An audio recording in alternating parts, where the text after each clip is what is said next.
Hey everyone, thanks for joining me. I am Michelle and I'm here to help Lucinda out with some of her videos for the Coaching with Lucinda and Hiking with Lucinda page and groups. So I am a kinesiologist as well as a registered massage therapist. So today I wanted to show you how to give yourself some self-care for your feet as we are in the winter season. I just came back inside from a hike or flatland walk as I live in Saskatchewan. So we don't have the mountains that you guys do in Alberta, but we do have the snow and the ice. Winter brings some different challenges when we're out walking or hiking because we typically will grip the shoe and curl our feet so that we are feeling more stable as we're walking through the treacherous trails. So after we get back in from winter hikes, we might find that our feet are a little bit more sore or cranky from all the added gripping or traction and balance that we have to work through as we go on those outdoor adventures.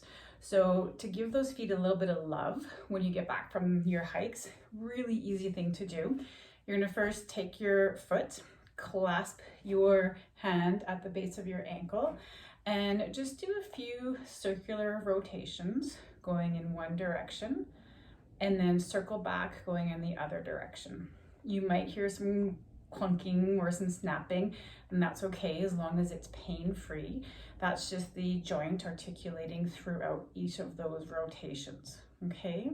The next thing you're gonna do is, you can do this with socks on or socks off, but I am gonna show this to you with your socks off. So you take your hiking socks off and put a little bit of lotion on your hand. I just use hemp's lotion at home for moisturizing, and actually when I provide massage therapy, I use hemp's on people's feet because it's a better lotion that will absorb more into our dry winter skin, and it's easier for me as a massage therapist to do some gliding and some movement. So you're gonna apply some lotion to your hand, and then you're gonna just put the lotion all over your foot. And let's face it, we know we're probably gonna have to do this ourselves because if we have partners, most of us, the last thing they're gonna want to do is massage our feet. So you're gonna start off first by placing your thumbs at the base of your heel and just slowly providing some gentle pressure, as much as you can tolerate. You're gonna just work your way up to the top of your foot and then pull each one of those toes apart as you come down to the sides, and then slowly bring those thumbs back in together, okay? You can spend some time here on the heel of your foot, providing some circular motions around the heel if you want. That always feels really, really good. And then continue that circular motion with your thumbs as you work your way all the way up again to the toes of your feet.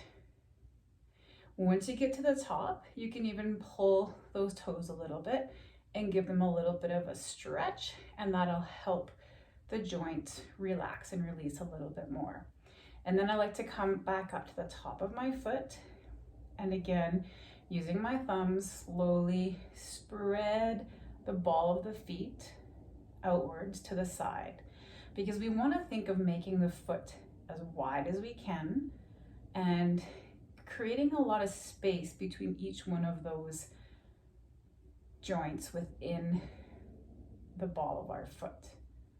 Okay, then you can make your way down to the arch of your foot, and if you can see, I'm just actually crisscrossing my thumbs one across the other and doing some nice deep pressure glides back and forth, okay?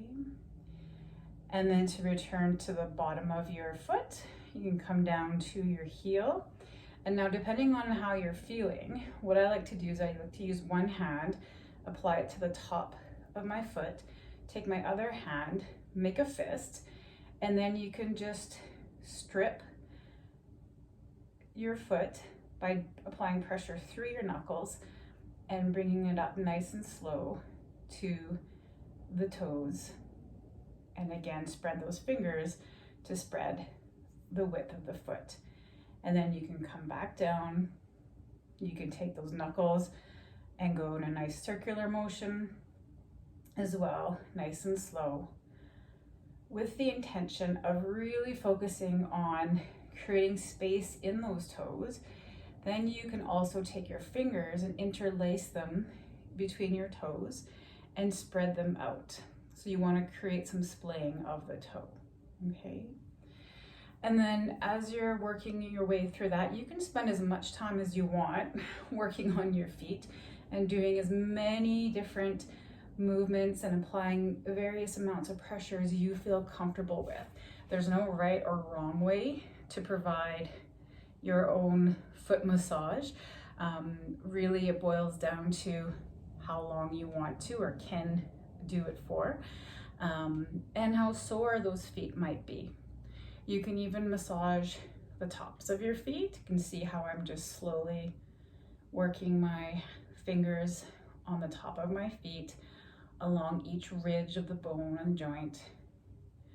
And then again, coming to the top, taking my hand and spreading them apart, okay? Each toe, you can give a little bit of attention and you can just slightly pinch them and then pull them away from the foot, again, just to provide a little bit of stretch and also a little bit of space between each one of those joints. And then when you're done, you can end again, go back to the start where we clasp the heel in our hand, and then you can just do some circular rotations, a few times going in one direction, and then some more circular rotations coming back into the other direction, okay?